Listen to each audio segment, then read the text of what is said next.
Good afternoon and welcome to today's Lord Mayor's Knowledge Miles lecture on Governance to Prosper, the importance of integrity, values and policy, three concepts which are important in all areas of life.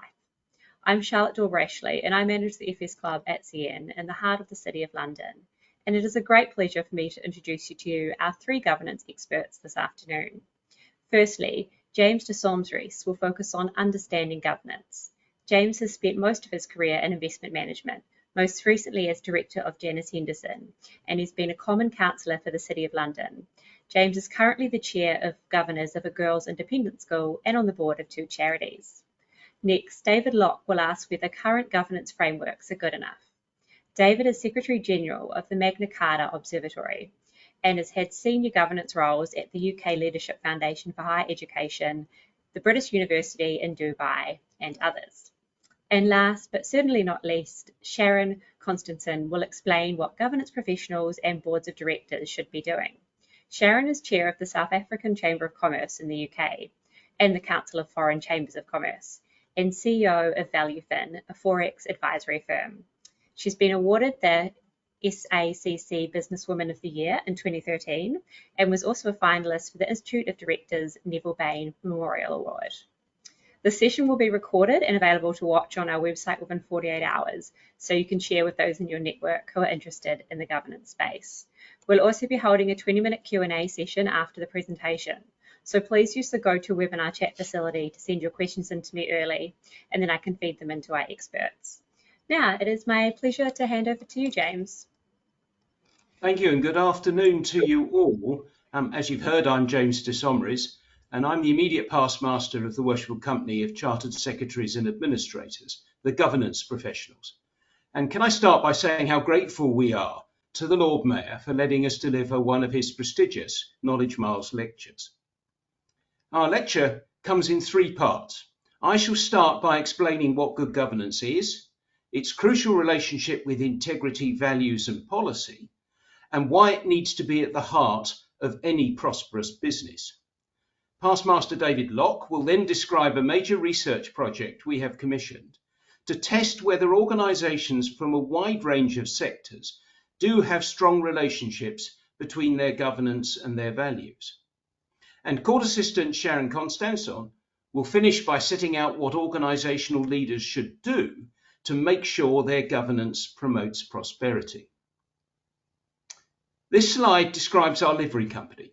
We are one of the modern Great 12 livery companies, active in the financial services group of livery companies, and passionate about excellence in corporate governance. Now, the next slide sets out the definition of governance used by our institute, the Chartered Governance Institute.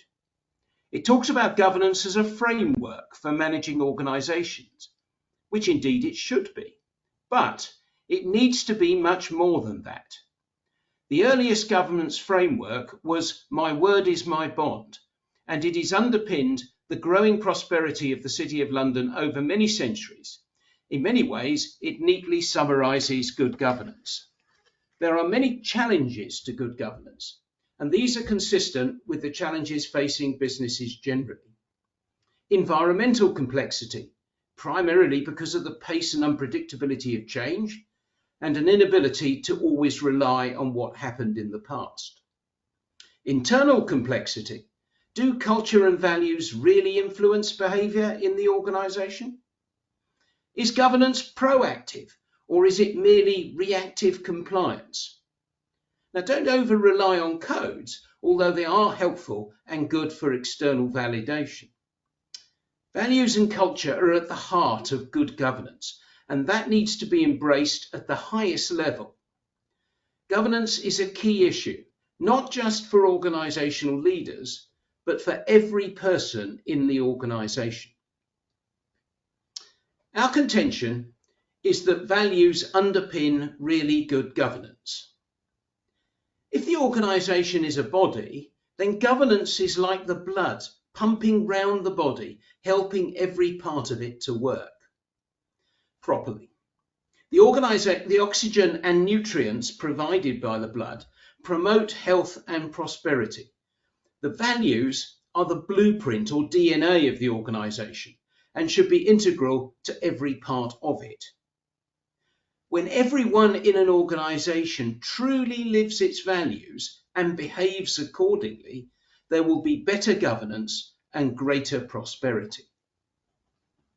Now, this next slide simply sets out our roadmap to prosperity for any business.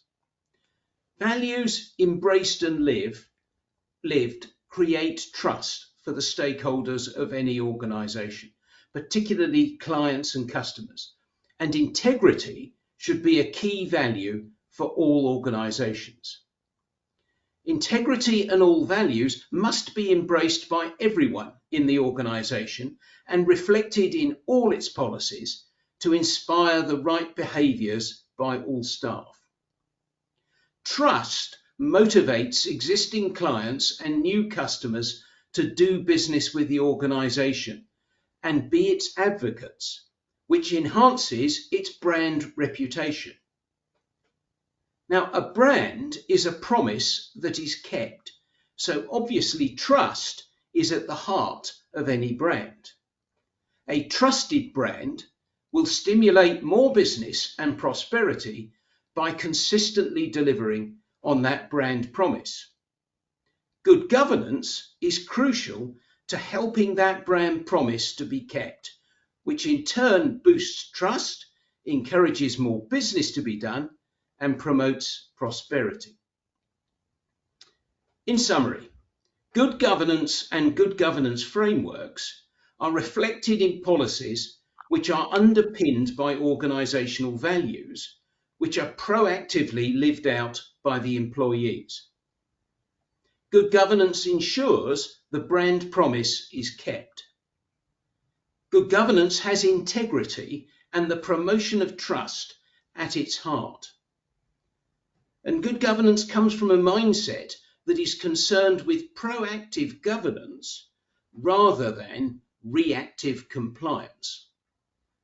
Organisations with good governance will prosper, but do boards and business leaders know how good their governance is?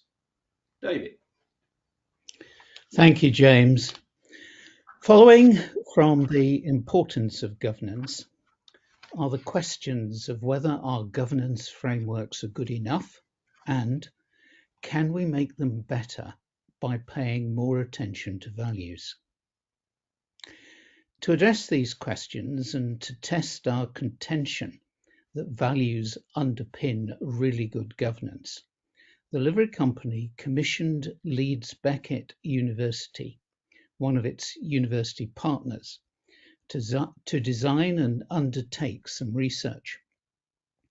We wanted to know the extent to which the way of life approach to governance actually happened, how values are determined and reviewed, and how COVID and hybrid working has affected the ability to operate in this way.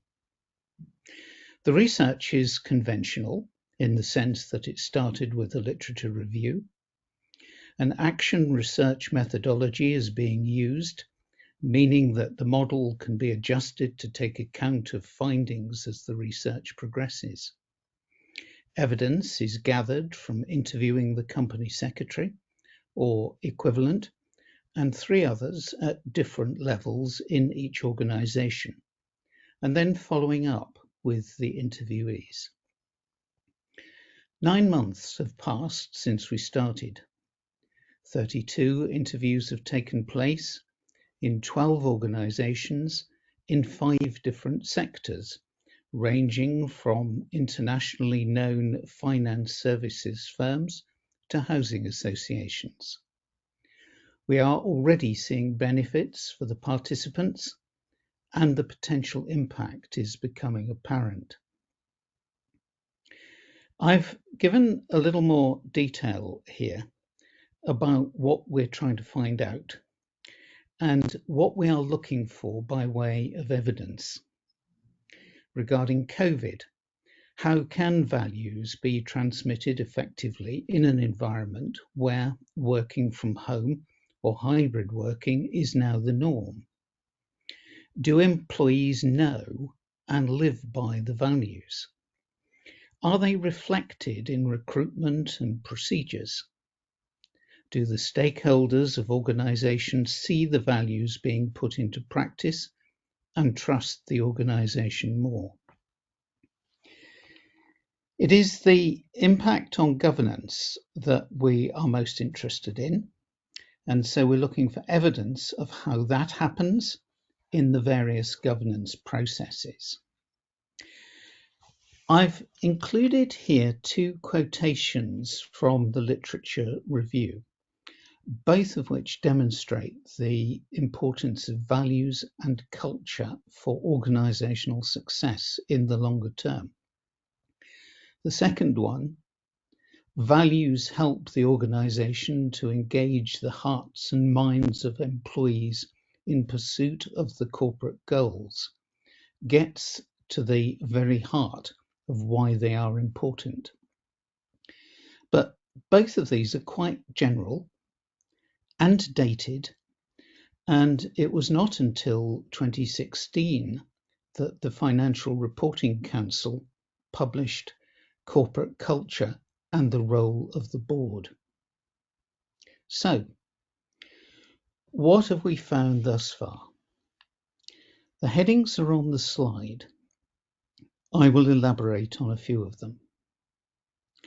We found that the selected values vary greatly depending on which sector the organisation is in, but in all cases, the values are deeply rooted. They reflect the culture of the organisation and have endured from age to age.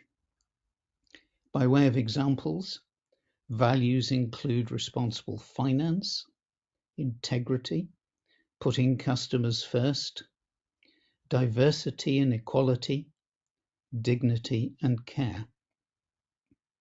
Values are sometimes called strategic drivers or shared beliefs. In some organisations, they are posted everywhere and printed on the back of ID cards. In others, they are more implicit. Not all staff share the same values, and particularly interesting differences have been observed between Generation X, Generation Y, and Gen Z.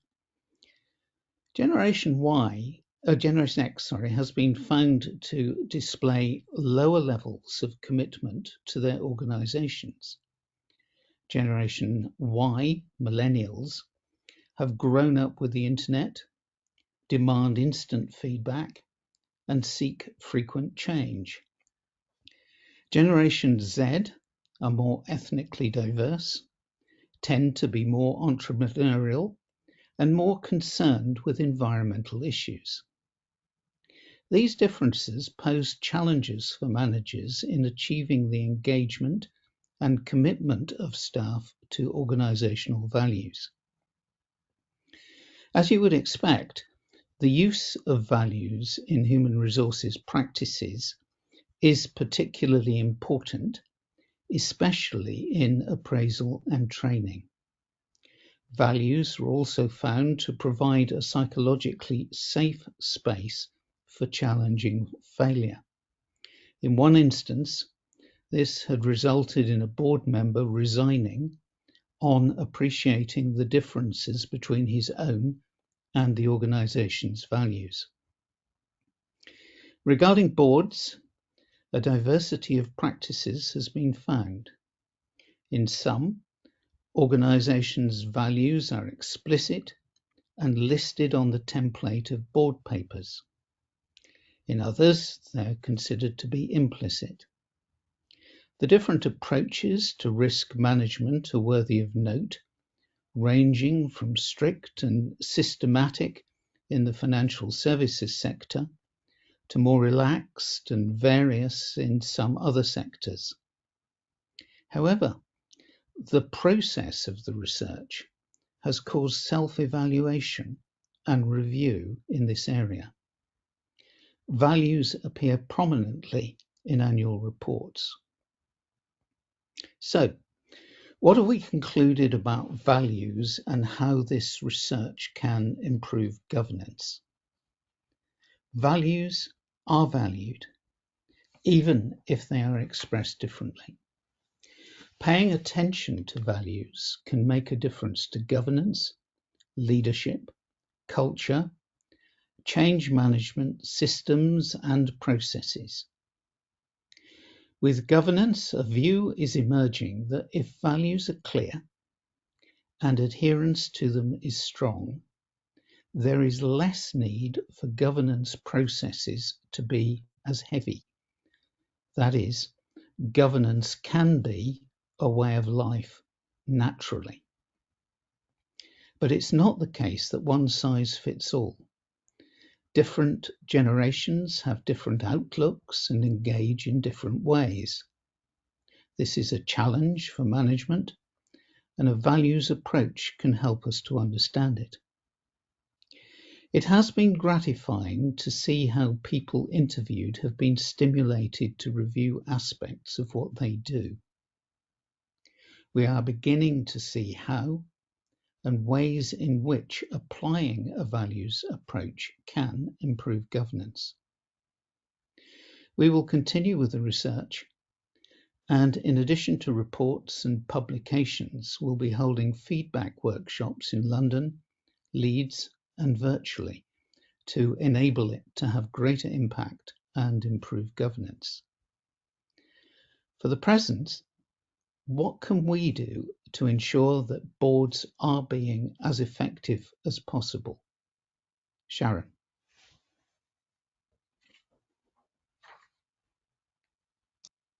Thank you, David. Thank you, James. To keep us aligned on this governance journey that we are walking our way through this hour, I'll take a few minutes to recap what we have learned today. Governance is alive. It is the energy that flows around a business.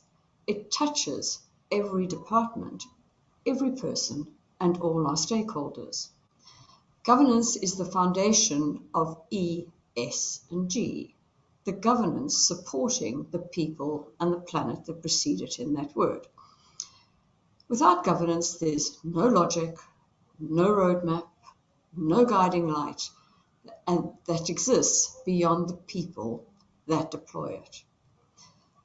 As a more personal level, we need values to which we can live and steer our course, as a person or collectively as a business. At the end of each day, we need to look into the mirror and smile. We did the right thing today, whether it was a decision or help getting the job done with integrity. Combining these, we shall see the governance mature to a point that it is natural and supportive of the business's objectives, goals, and strategy. Leadership comes in many guises, delivered by people in various roles. Our chairman, our CEO, our heads of department. To embed the values that need to be that guidance, the example to which others can follow, which delivers on the values of the organization, but with integrity.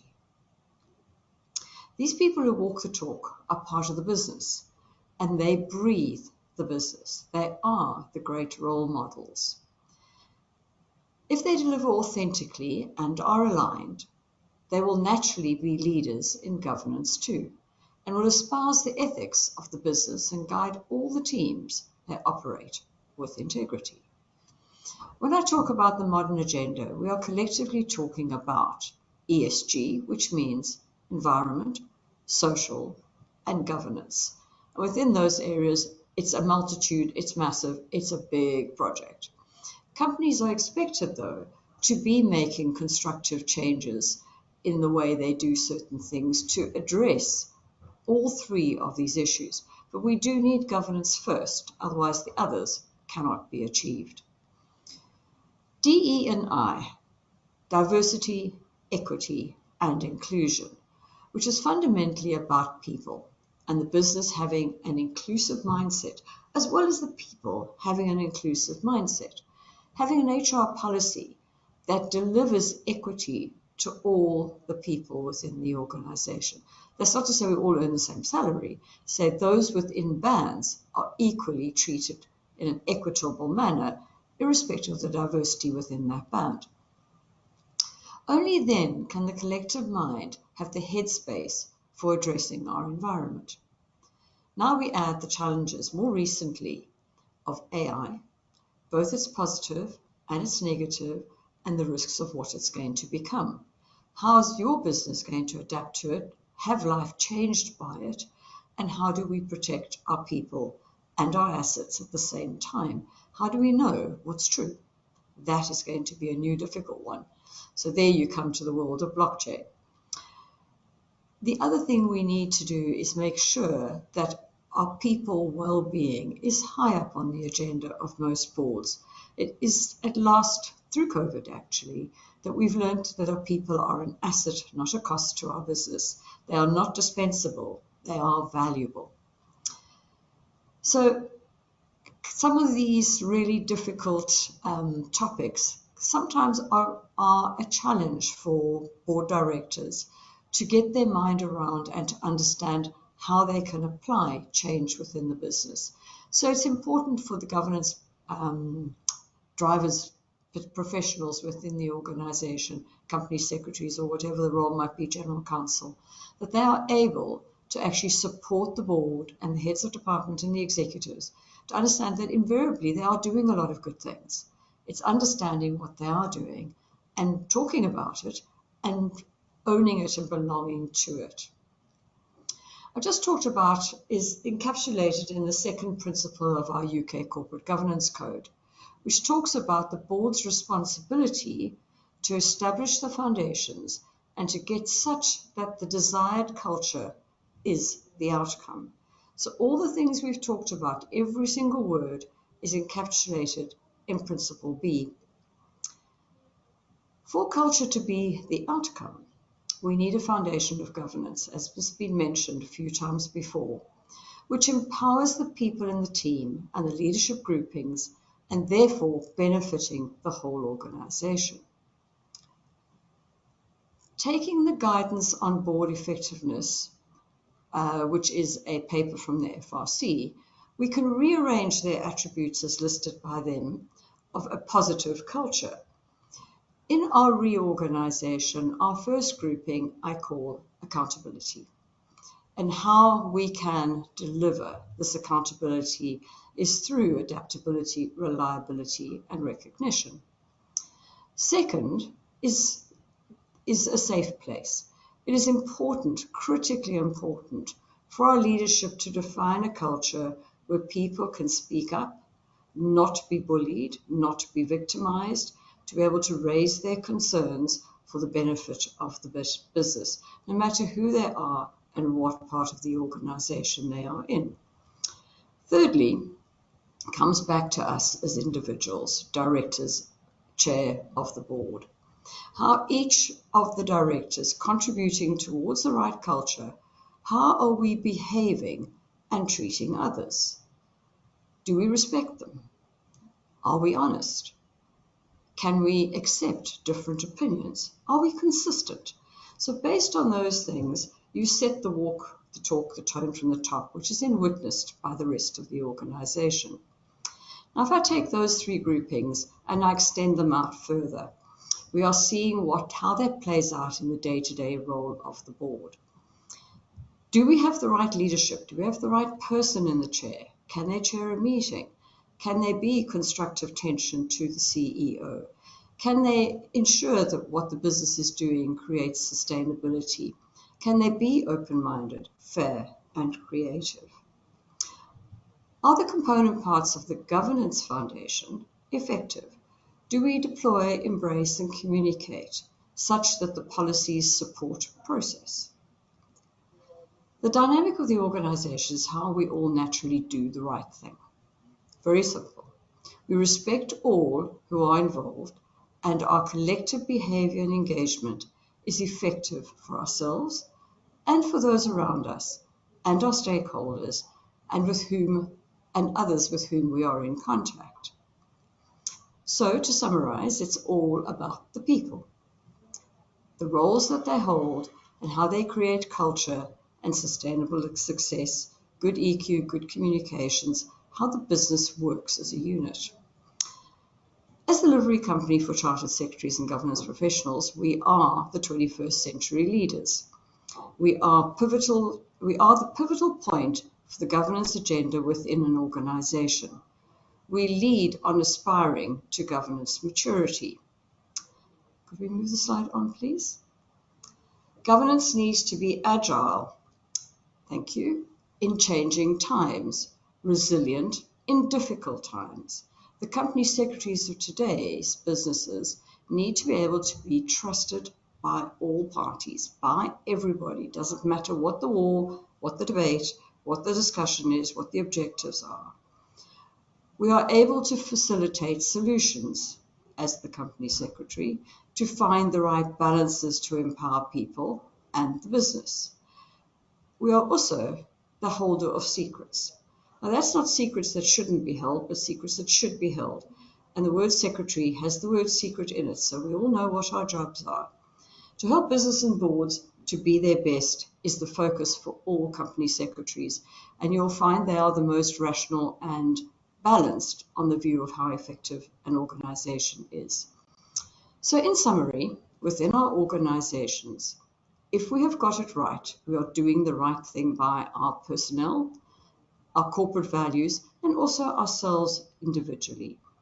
We are supporting sustainability of the organization built on sound governance foundations, and we use values which drive culture, which creates trust, and underpins our board. Governance is fundamental to effective, sustainable, and prosperous business. As a last thought, own the governance and make life easy for yourself and your teams. I thank you.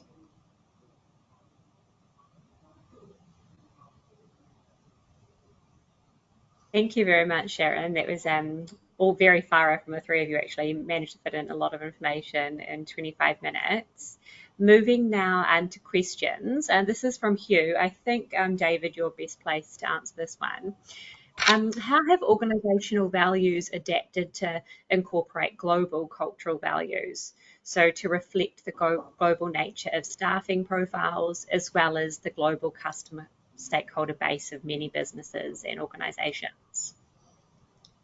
Well, that depends very much on the internationalisation strategy of each company, and companies approach it in different ways. Remotely is now the common way of doing things. A lot of organisations that I know make sure they spend time together with their people from overseas, so some of that DNA of the organisation can be spread properly. And do you find, especially with international companies, some of their values might be different to laws and sort of local laws in foreign countries, and that would create difficulties? You hit on a very interesting issue there, and it's one that companies need to consider before they start doing business seriously in other countries. And there's a sense in which the word values comes in again there, whether the values of your company and the values of the country that you're looking to work in align in a way that won't create frictions. Yeah, that's definitely something to seriously consider. I think this one would actually be interested to hear from all of you on. What's the most common governance mistake you see? Sharon? Right. Thank you very much, and a very simple and very, very valid question. I think the most common mistake is not recognizing the value of governance. So that's probably the biggest mistake. Second of all is the chair of the board not recognizing, understanding, or taking ownership of the fact that as chair of the board, governance is your responsibility. It ultimately belongs to the board as well, but it does belong to the chair. And often we see circumstances where good governance is cheated for £10,000, for argument's sake. I'm giving you a silly example. But very often we will see that a process that is required, that has, whether it's to a regulation, financial services, FTSE company, just an ordinary organization, they need to do certain things to get their governance working properly, and they'll take shortcuts. And ultimately it costs a lot more in the end. Just following on from that, I put my three pennyworth in. I think the biggest area for me is that companies will set out what their values are, but won't truly live them. And that is actually a big issue for a lot of companies, because I think some boards of directors actually believe they're being lived, but actually they aren't, and nobody's actually checking or making sure the values are really embedded into the culture of the firm. And for any organisation, I would be urging them to have a good look at their values, but then look at how those values are really being lived by their employees. For me, it would be a board trusting the chief executive too much and not providing sufficient constructive challenge. Yeah, thank you. I think those are all really important. And I think what all of you have touched on today is good governance can prevent crises, but then how that crisis is handled with the governance can, be a sort of make or break deal as well. Now, moving on to Richard's question, which is in light of the Post Office Horizon scandal, and other areas of poor corporate behaviour, such as Thames Water, do you think more regulatory or legal obligations being placed upon company directors and executives will help prevent this sort of scandal? Sharon? Sorry, James. In my opinion, if somebody's got the wrong culture, objective, DNA, that they're not working together as a team, no amount of regulation, no amount of strategic planning, no amount of process and governance and people jumping up and down, even trying to force it, is going to make a difference. If the agendas have gone wrong, their bias has gone wrong, the focus has gone wrong, in other words, I want the money, I want the kudos, I want to be looking important, and I'm going to now try and drive the company in a slightly different way. Those kind of things, no regulation is going to stop that individual. What we do need to get right, rather, is we put the right people into our companies. Yes, and I would agree with Sharon on that. And I think it's difficult to putting more box ticking in is reactive compliance. And that's actually not going to solve these sorts of problems. What is needed is more proactive compliance. Proactive governance, and I think that there were clear governance failures, and the boards of directors need to look at themselves very hard as to the questions they were being asked, and the chief executive and the leadership team need to look very hard at themselves as to whether they were really living the values of their organisation. Were they really asking the right questions, and were they really managing businesses in the right way? I think it is about how people behave. I think it's an easy answer to say let's legislate, but I think what we got to do is encourage the right governance and the right behaviours. And I think the big lesson is to have a good governance team supporting the organisation. And it's clear to me that the Post Office, for example, did not have a good governance team supporting the executives. Yeah. And I don't think we should forget the role of the company secretary in challenging members of the board on processes to stop this sort of thing happening. A difficult role when it's your line manager paying you. So it's got massive tensions within that role. But I do agree with you, David, 100%. So if regulation isn't going to stop these type of scandals and bad governance. Do you think punishment has a role? So greater fines and like prison terms and things for bad governance, will that help and deter this sort of behaviour?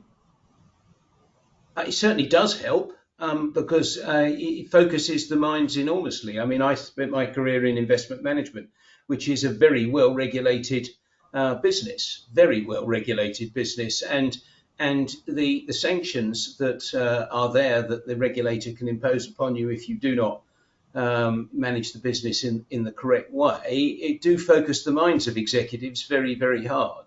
So I don't think, I think sanctions have a role to play, but it's not just about sanctions. I think the key thing is getting the right behaviours into businesses.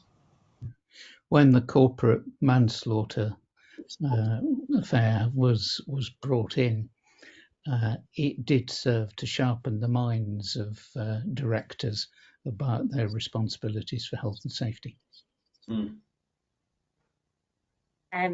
Turning now to, I guess, another tool which could be used to guide good governance is reputation. So Peregrine has asked, at what point do you recommend as governance professionals that the board consider, avoiding reputational damage in advance by, say, so they've said trading with companies such as one based in Israel or Palestine? Would this be seen as a knee-jerk reaction? I think the importance for boards is to work out what is best business for them within sanctioned countries. We don't want to go and work with countries that we're sanctioned against because that's going to get you into a lot more trouble.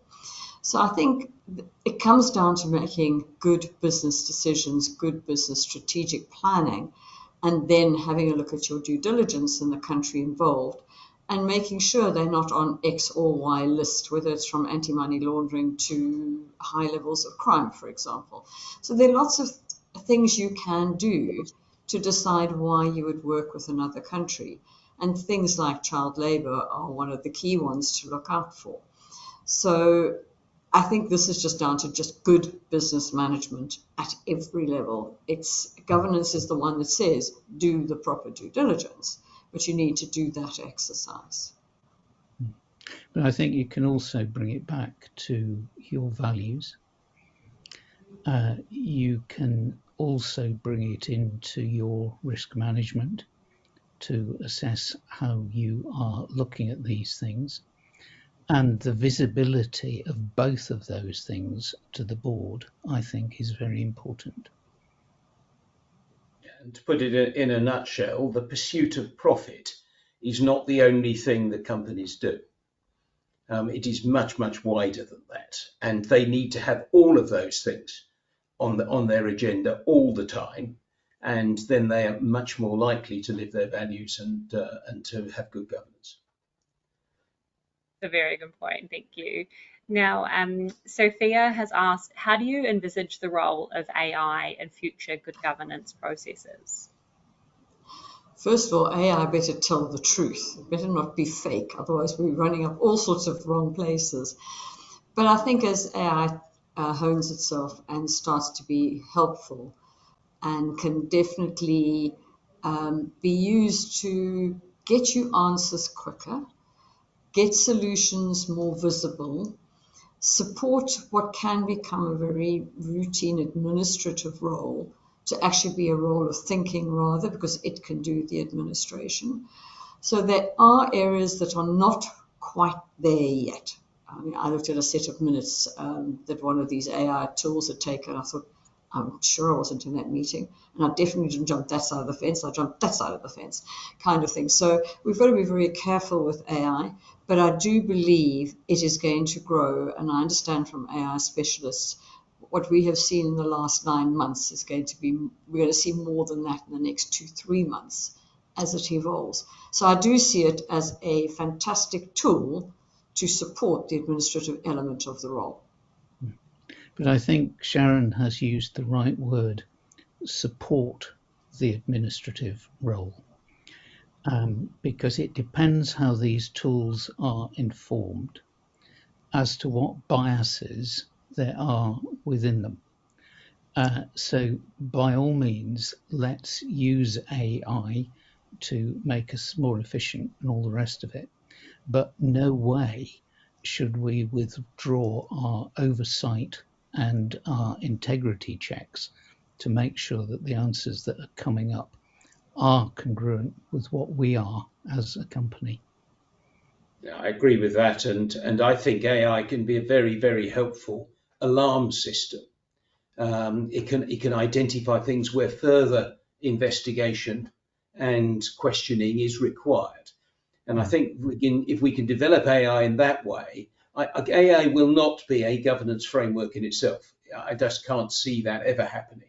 But what it can be is, as both David and Sharon have said, excellent support in monitoring the governance framework to ensure that the good governance is happening, and to provide alarm bells so you get an early indication of where further investigation and questioning is needed.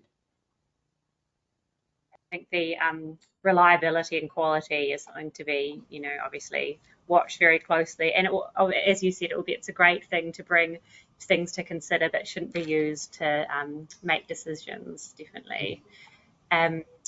So now Robert has asked what might be indicators that an organisation is governance compliant, so merely a box ticker, or that it's embedded good governance successfully throughout the organisation. You've probably all got different perspectives on this one, so yeah, keen to hear them all. Yeah, I think that's a very interesting question. And I think it's for me, it's much more holistic. I think, a sign of a company with good governance is values are at the forefront of everything they do. I would think a company with good governance would have the values as part, for example, of annual staff appraisals, and that staff are actively on a regular basis being appraised against those values and how they live them in the jobs that they're doing. So that's a sign of good governance. And I think that, if you can see that working through the business, as I said in my comments, codes and compliance is good external validation that your governance framework is working well, but it's not necessarily saying that it's being lived as well. And the reaction to it being lived well will come through actually in prosperity. It'll come through because you'll have happier clients, you'll have happier customers, you'll have more advocates for your business, and you'll be actually doing more business and making more profit. Sharon? I think one of your key measures is churn. How fast are your staff churning, whether at whichever level it might be, right up to the board? Also, if you were to be a fly on the wall in the boardroom, what is the dynamic that is playing out? Is it testy? Is it uncomfortable? Is it judgmental? Is it aggressive? Those kind of things are another major clue. The effectiveness of the chair, walking the talk of the culture they espouse to. Are they delivering that culture? That'll be another measure.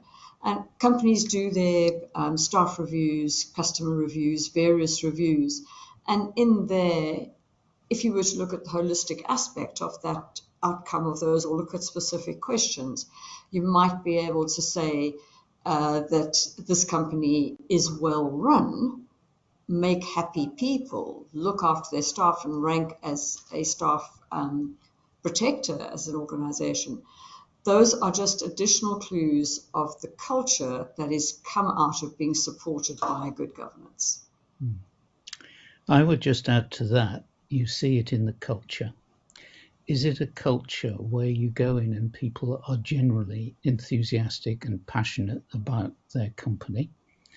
Or is there an element of fear before they make decisions? I think, yeah, they're all really important. And I think that's also touched on what all of you have mentioned about values, because if you're working for a company whose values are not aligned with your personal values, you're going to be very unhappy and not last long, and the culture will be awful.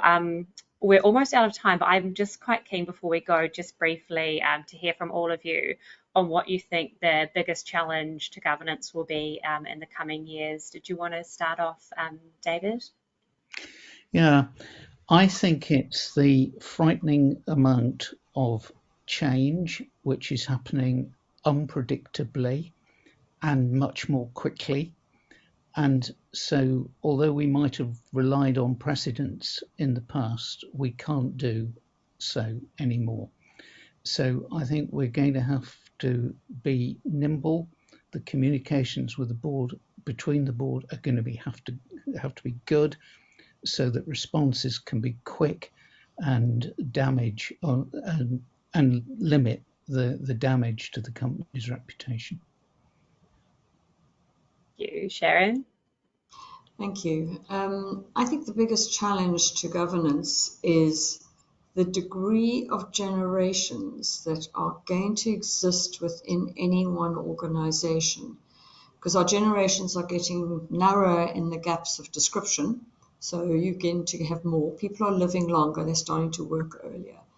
So that dichotomy of values between people that are still working in their 70s plus and people coming into the organization with completely different experiences from the age of 20, and finding a framework that can align to all those generational differences. And we could end up in due course with 7 different generational norms, and finding out how they are going to work together in an effective manner with respect. So I think the company secretary and governance professional in organizations is going to be really challenged at a people level, that people are happy and delivering to deliver the good governance, because we're coming from such different bases. I know it's a very simple one. I could give you 10 more, but let's stop at that one. No, that's very important. I hadn't thought about that actually. And James, from you? Right, to finish off, I mean, I think it is economic and business challenges. Is that I think that governance comes under pressure when businesses are facing big challenges, and individuals, people, start to want to do shortcuts or to do things in different ways to try and make things better when they're very, very hard. And it can end up being a nasty spiral down. So, you have to be very, very sharp on your governance, very sharp on your governance when the business is facing challenges. Thank you very much.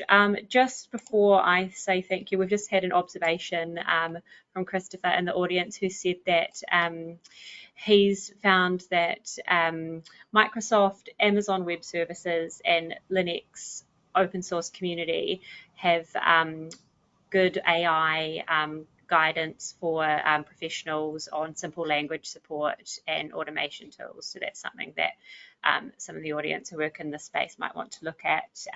So thank you very much to the 3 of you for sharing your time and expertise with us today on such an important topic, and also to everyone for logging in and contributing to the discussion.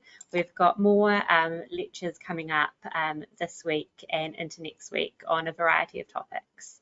So I hope to see you virtually at another one. Thanks again, everyone. Goodbye.